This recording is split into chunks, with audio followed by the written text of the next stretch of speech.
Cycle से ज़्यादा शान की सवारी कोई नहीं है। इससे हमारी भी सेहत अच्छी रहती है और हमारे पर्यावरण की भी। वरना साइकिल को छोड़कर आने जाने के जितने भी साधन इंसान ने बनाए हैं वो सब के सब प्रदूषण फैलाते हैं। आमतौर पर वाहन जितना बड़ा होता है उसकी ऊर्जा की खपत भी उतनी ही ज़्यादा होती है और उतना ही ज़्यादा होता है कार्बन उत्सर्जन। हालांकि अब सबको ग्रीन बनाने की बात हो रही है, विमानों को भी। इसके लिए कौन सी टेक्नोलॉजियों पर काम हो रहा है, चलिए जानते हैं। क्या कभी विमान यात्रा क्लाइमेट न्यूट्रल होगी, यानी ऐसी यात्रा जो पर्यावरण को नुकसान न पहुंचाए? विमानन उद्योग हर साल CO2 के कुल वैश्विक उत्सर्जन के 3% के लिए जिम्मेदार है और ये आंकड़ा आगे बढ़ेगा ही। भविष्य में विमानन उद्योग क्लाइमेट न्यूट्रल बनना चाहता है, लेकिन कैसे? अभी 2 पहलुओं पर काम हो रहा है। पहला है इलेक्ट्रिक विमानों के लिए बैटरी से चलने वाली मोटर बनाना और दूसरा हाइड्रोजन या बायोफ्यूल्स की मदद से विमानों के लिए सस्टेनेबल ईंधन तैयार करना। पहले विमान के लिए इलेक्ट्रिक मोटर को देखते हैं। वो तभी क्लाइमेट न्यूट्रल होंगी जब उनमें इस्तेमाल बिजली अक्षय ऊर्जा स्रोतों से मिली हो। लेकिन इलेक्ट्रिक विमानों के साथ एक बड़ी समस्या है। बैटरियों में बहुत ज्यादा ऊर्जा स्टोर करनी होगी और इसीलिए बैटरियां खुद विमान से बड़ी और भारी हो सकती हैं, तो ये व्यवहारिक नहीं है। हाइड्रोजन कैसी रहेगी? हाइड्रोजन केरोसिन के मुकाबले 3 गुना ज्यादा एनर्जी एफिशिएंट है, लेकिन इसे बहुत जगह चाहिए। भले ही इसे ठंडा करके तरल अवस्था में रखा जाए। एयरपोर्टों को भी विमानों में ईंधन भरने वाले अपने सिस्टम को बदलना होगा, जिसकी संभावना बहुत कम है। तो फिर विमानों के लिए बायोफ्यूल ठीक है? बहुत से एक्सपर्ट्स कहते हैं हाँ। अभी अधिकतर बायोफ्यूल का स्रोत बायोमास और इस्तेमाल हुआ कुकिंग ऑयल है, लेकिन अभी इनका उत्पादन बहुत ही कम है।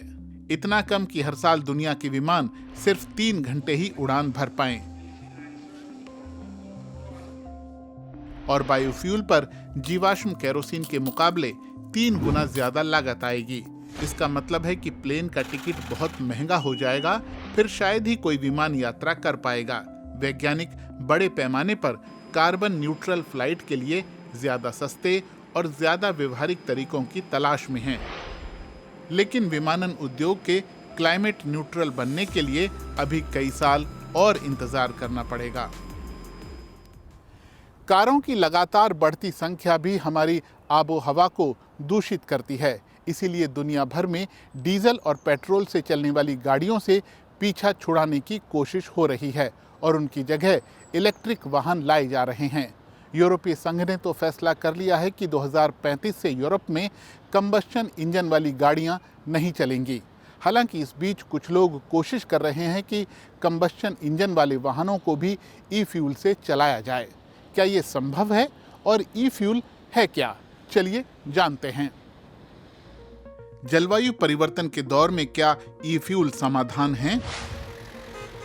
कार कंपनियों को उम्मीद है कि ई-फ्यूल इंटरनल कंबस्शन इंजन को जिंदा रखेंगे और जीवाश्म ईंधन का CO2 न्यूट्रल विकल्प बनेंगे।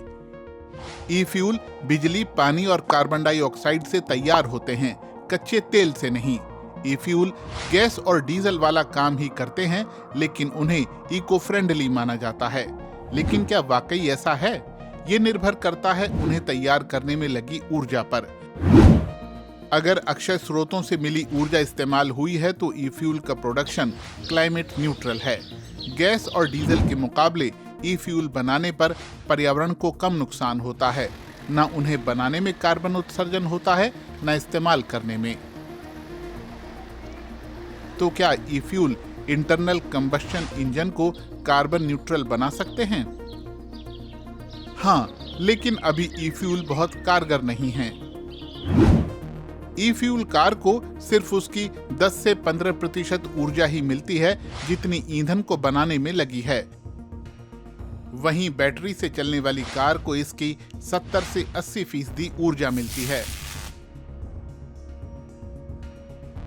एक उदाहरण से समझते हैं। 3 मेगावाट की पवन चक्की 1600 इलेक्ट्रिक कारों को चला सकती है, लेकिन अगर इस एनर्जी से हम ई-फ्यूल बनाएं तो सिर्फ 250 कारें ही चला पाएंगे।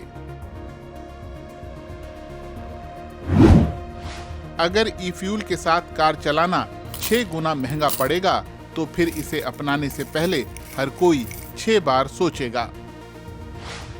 इसीलिए कई लोग ई फ्यूल्स की आलोचना करते हैं।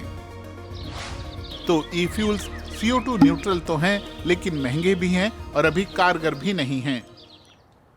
तो कुल मिलाकर बात यह है कि हमने चीज़ों को आज इतना जटिल कर लिया है कि कोई भी समाधान परफेक्ट नज़र नहीं आता, और जो भी समाधान है उन पर अमल करने के लिए हमें बहुत सारा पैसा, बहुत सारा समय या फिर बहुत सारी टेक्नोलॉजी की ज़रूरत है। और इसीलिए कई बार हम वापस पुराने ढर्रे पर सोचने लगते हैं। लेकिन अगर हमें बेहतर भविष्य की तरफ जाना है तो कार्बन उत्सर्जन को घटाने के बारे में सोचना ही होगा, और सिर्फ सोचना नहीं बल्कि इस पर अमल भी करना होगा। तो आज की वीडियो में बस इतना ही। वीडियो आपको कैसा लगा हमें ज़रूर बताइएगा। आपकी प्रतिक्रियाओं का हमें हमेशा की तरह इंतज़ार रहता है। अपना ध्यान रखिए। आपसे होगी जल्द मुलाकात। आपका बहुत बहुत धन्यवाद।